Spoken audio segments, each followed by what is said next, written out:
Okay, great. So, once again, I'm Stephen Dubchik, and then if you introduce yourselves and say your names. So, Well, I'm Don Douglas, and I'm an original member. I'm Tom Drummond, and we're in the original members too. And I'm Doug Woodley, and another original member. awesome. So, what made you want to create Piston Pushers? Or how did it happen? Just over some beers, or did No, it, how No. it happened, we used to meet downtown, the Market Square, on a Saturday usually, and a Sunday. And somebody got the bright idea of, why don't we start a club up? And basically, this is kind of how it started. I think there were 13 or 14 guys got together on this. Of the 13 or 14, I believe, are there 11 still alive? I think so. wouldn't and- answer and that question. hopefully, there's gonna be 6 or 7 or 8 are gonna be at this reunion we're having shortly. That's great. That's awesome. Did you think it would ever go this long, or did you think it would ever become this big? Not in any way, No way, no. nor the length or the breadth or, no, not possible. So it's getting close to anniversary time. So how do you guys feel about that? Well, we all hope that we're gonna be here for this one, but I don't know about the next one. Yeah. But it's something to look forward to because it's belonging to the club. But we used to park our cars uptown, and the different guys would come and we'd all visit and so on and admire each other's cars. And then, like Doug said, we started meeting and having meetings, and you talk about doing things for the community. When we started to have the meeting, why, of course, some of the policemen come out, and they suggested that we do various things, like one of the things that we stopped and offered assistance to people, and we'd give them a little card saying they're assisted by members of the Piston. I remember you guys doing that. Yeah, that's still something everybody still talks about. Yeah, it was an interesting thing, and it actually promoted our club. That's great. That's awesome. What other great memories do you have of when you first started the Piston Pushers, or when did you actually recognize it was a success? Wow. Success, what is success? It's up to the I guess individual. lasting for a while is success, but we never thought of that back then. You're just doing it because you loved it. We did it because we felt we had to. It really to cut down on street racing and this type of thing. That was one of the things that we did, and eventually we got talking it up, and some of the important people with safety councils and so on got in touch with us, and I got invited down to the Parliament buildings and get up and give a speech on that. Just because we were a hot rod club, boy, we weren't just going tearing around. I explained some of the things that we did, and the Premier thought that was pretty good. And then Ray Gazer, the lady that was in charge of the Safety Council, she invited a couple of us to their Safety Council meeting at the old Brant Theatre. That's where it was. And it just evolved from that. And actually, it created a career for me because when the police were at the meeting, they thought it would be an idea for a couple of us to come and join auxiliary policemen. And Don and I went there, and eventually they hired me. Oh, that's fantastic. How long were you guys auxiliary police officers? So I don't know how long I was, but I was 30 years as a regular one. That's fantastic. Yeah, well, Frank Dubchik and my dad, Stan Dubchik, they from here at the Polish Hall were way back in the 60s. They were, well, not real police officers, but, what's the word I'm looking for? Auxiliary? There we Auxiliary, go. yeah. Auxiliary police officers. They still have all the pictures of the gloves and the outfits and all that. So, yeah, that's great. What else do you want to tell us about I still have my tin hat that was given to us when we were auxiliary police officers. Yeah, I got mine too. Believe it or not. Oh, Everybody that's cool. laughs at that thing sitting in the shop, but It's that's where it a is. Yep, World War I military helmet. that's right. And one thing I remember about that, when they had the flood in Eagle Place, they called the auxiliary police to go down and warn everybody about the water coming up. And I got a picture of me climbing up in the back of the truck with that great big white helmet on. Well, that's a great memory, eh? Yep. So what other great stories do you guys have about the piston pushers that showed up for you guys? Well, we were basically one of the originals that organized the drag strip down at Cayuga for Really? drag racing, yeah. It's brilliant. Yeah, and it started down there. Look at Cayuga now. Right. It's like, Yeah. And we all had cars. Don Douglas and I had a dragster. Tom Drummond and two other of his friends had an A Alter. It was a roadster body with a big blowing engine in it. And we did well. We've raced all over the world, or not the world, but Yeah. North America pretty well. wow. What titles, what's the biggest title that you hold most dear to your heart? Nothing really is a title. Nothing? Well, Just to win a race. Yeah. my biggest memory of drag racing was running against Connie Coletta in 1958 at Dunkirk, New I York, remember that. I got beat for all top to hell. eliminator. Yeah. Yeah, there was there's a lot of memories going back to the early racing years and so on, and with the cars like that. And the main thing that our club really emphasized was cut down on street racing and hot rod around town and things like that. And that was really, I think, one of our major accomplishments. That's fantastic. What a legacy. And at that time, we only had maybe 30, 35 guys in our club, and of that, we would go to a race, and there probably 20 to 25 of them would come with us to the race. The enthusiasm was unbelievable. Yeah. It was a very close-knit club. I can't say Yep. that right now. That was really true, because all the times when we went to Erie, Pennsylvania and other places, we would go as a group. That's cool. We'd pull off to a cornfield, Yep. park, go to sleep, pull a blanket over your head, and wake up in the morning with dew dripping down your face. In Erie, we'd get woke up by the elephants screaming because we weren't far from the zoo, and I thought, oh, we've had the biscuit now. So what was it like building those awesome machines? Like, did you guys work as a team? Did we have their own little teams, or how did you guys like create the cars and build the cars and get them out there? Most cars were built by 1 to 2 guys. Yeah. Yeah, Now, the first dragster that was built, it was a club project. Everybody pitched in and helped. that's true. That was at Robinson Welding. We had never built a dragster before. We didn't know what it looked like, other than we saw one up in Galt. Yeah. And I think we put it together from scratch in 2 weeks Wow. How old were you guys back then? in our teens. Awesome.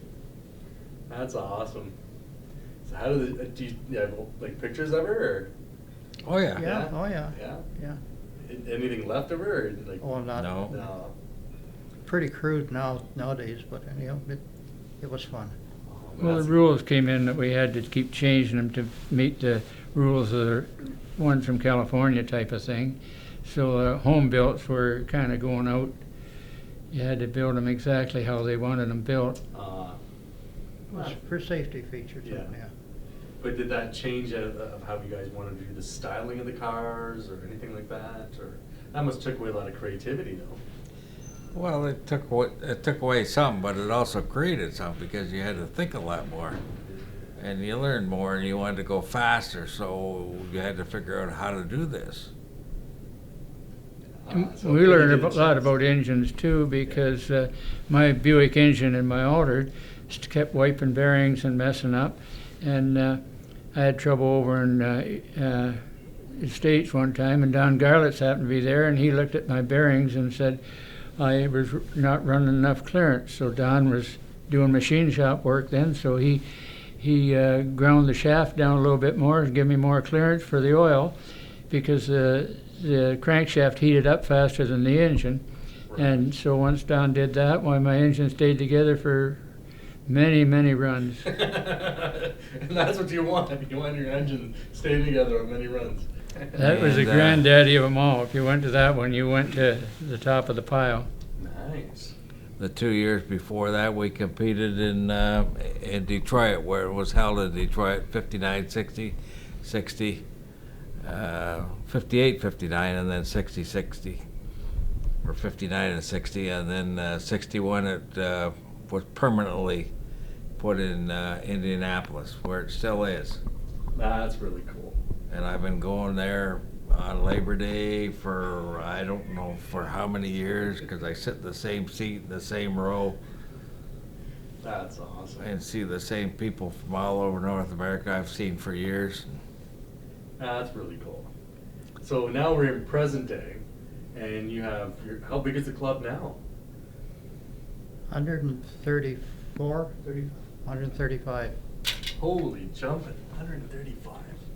Yeah, you need a bigger room. And actually, the You're there, Mr. President? Yeah, okay, there you go. the group really hasn't changed a lot, because it's still buddies and stick to each other and help each other. And Doug had a thing on the computer the other day about one of the members helping another member he found That's great. stranded on the road. They're still doing that. So And the camaraderie's still there, the heart of the idea, and the heart of the Absolutely. reason why you created it is still there. Yeah. It has to be there. Yeah. Friendships are friendships no matter what. You don't, they endure. Yeah. Just like your cars. Very nice. True, yeah. Very nice. So how many cars have you guys bought and sold in the time that you've been in Oh. the Let's not go there. What's your favorite car that you've had in your life? Well, it all depends whether it's a street car or a race car. Street car. Favorite street car. Street car, man, I have a tough time trying to You're decide that one. You're 53 Chev. Pardon? You're Yeah, 50, Chevys? You're 53 Chev. Maybe Yeah. my 53, which I spent so much time on. I don't really know. mine was a '48 Chev. Nice. I had a 51 Meteor. Very nice. Well, actually, they're all our first cars, I think. Wow. Now that says something, eh? Holy jeez. So, what do you guys enjoy most about the Polish Hall? How do you guys enjoy being here? Do we treat you guys well? Feel at home. Good. Certainly do.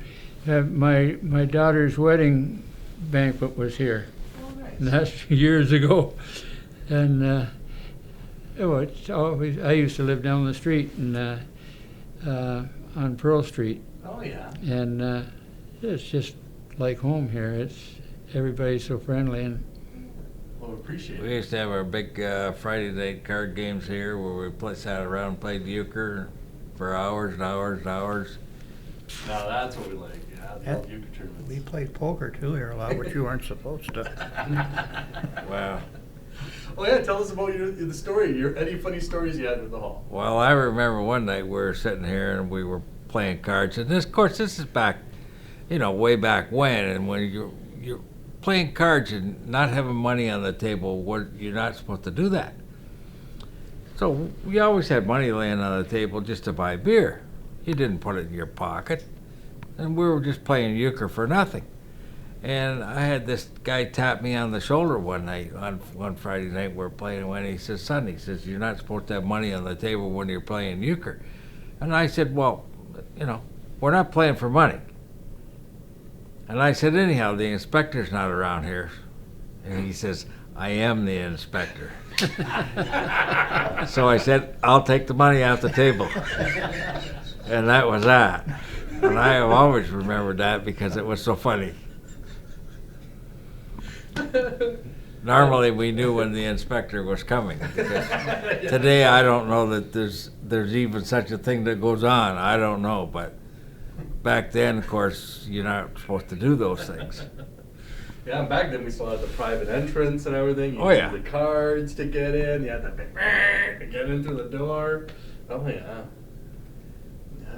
How about you? What was your funnest moment here at the hall?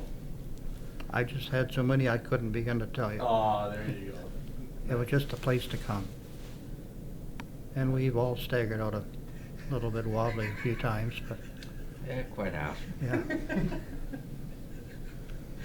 Okay, well, is there anything else you guys want to say about the club, or anything that you'd like anybody to know about you guys individually? Is there anything that you'd like to add to what we're doing here? Well, I think the club has given us an opportunity to express ourselves and actually grow up, because you had to learn how to get up in front of people and speak, which some people can't do.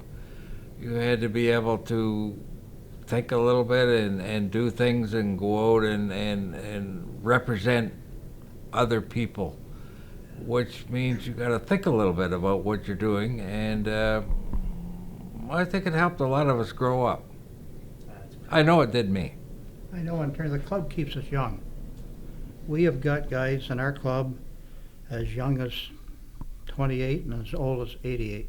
That's awesome. How old? 88, Jack Martin. Yeah. Am I Wow.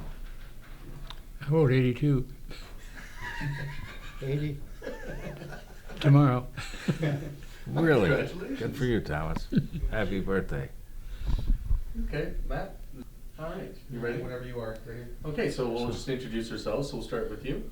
I'm Jim Harris. Nice to meet you. Dan Bertina. Nice to meet you. And and tell us about what we were just talking about a little earlier about why you're in the club. You joined 8 years ago, and Well- what made you want to come to the club? Well, I was 11 years old when I first had an experience with a piston pusher. My dad hung around with Jerry Pusey, who was a piston pusher at that time. He pulled into my driveway one day with a brand new 1962 Chevy Impala, 327 4-speed, black on red. And as soon as I saw that car, I was hooked on cars after that. And now I've always looked up to them all the time that they were going through their years of racing and that, and I always thought, gee, it'd be neat to be a piston pusher. So then I finally became a piston pusher. Now I'm the president of the club, and it's a very honorable position to have. Donnie was the first president of the club back in 1954, That's right. and it's a real pleasure for me to represent the club in that capacity. And hopefully we'll be there for years to come. Well, thank you for being here. We appreciate it. Awesome. And you, sir? Well, I guess I've been associated with the Piston Pushers through friends all my life. First, we want to know who you are. Beg pardon? Yeah, tell us who you are. I'm Jim Harris. Jim Harris. And I've been associated with the Piston Pushers through friends, older and younger, I guess all my life. Many of us wanted to be part of a car club, and through other commitments, myself with a business, small family, it just wasn't a going thing then. Now I'm kind of in my second childhood, so to speak, and I'm enjoying it. And I have my son in the club as well. I'm associated with people like these gentlemen that were with us. I've known them all my life. The people like Dan, of my own age, I've known or known of all my life, and now many of us have our sons involved in it as well. And it's a common interest with, I guess, people, at least in this section of the world, to be very oriented around the cars and the love of the car and the automotive, and what can I say? Well, you're talking about generations. Yes. So, what's the most generational group you have in there? 3 generations, 2 generations? I would say 3, wouldn't you? Yeah, there's the odd three generations in there. There's a lot of second generation members. Yeah, yeah, That's right. yeah. It's But you know, and it's a matter that, as I said, it's a gap of 3 generations, so to speak. Yeah. some of these gentlemen are not that much older than this, and some of the sons are not that much younger than us. But on the same respect, it just shows you that in our country, there's been a long interest in the car, in the automotive. So, and And the club keeps the honor going. oh, absolutely, absolutely. But like not just any automobile, we're talking like real, like to me I call them the real cars. Yeah. The real, Exactly, yeah. made with hands, made with tools, it's just like, Yeah, today's cars are very computer oriented and controlled. fiberglass. Where our love of the industry is quite often with the screwdriver and the wrench. So and the building and the customizing as well as the racing. So What's the craziest customized vehicle you guys have seen yet in the club? Like where somebody's just tricked it out and you just went, holy moly, you won't forget that one. Oh, there's a Hard to lot. say, There's a isn't lot. it? There's over 90 cars in the club, and it's nice. to center any one out in particular. It's it's pretty hard to do. yeah. There's such a car lovers. yeah, and there's such a wide variation of ideas and sharing of ideas, and it just What, so I guess like there's parameters that you guys go by, right? So you have like classic cars that were right from ground up, boom, original, everything, right? That's like Yeah. the classic Yeah. car, right?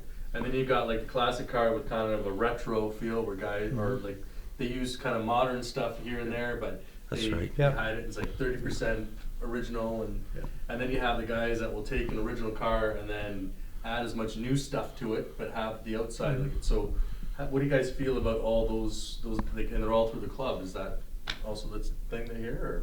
well, that's what the It's- club is, isn't Yeah. it? Yeah, that's right. Yeah. It's and everybody has their own thing, their own idea, and it's and everybody's cool with everything. that's right. Yeah, and every guy respects Yeah. what that guy does, even though it might not be something he'd want to do personally, but he respects what he's done, and It's as an individuals, Yeah, our own that's right. lives and our own careers. It's Yeah.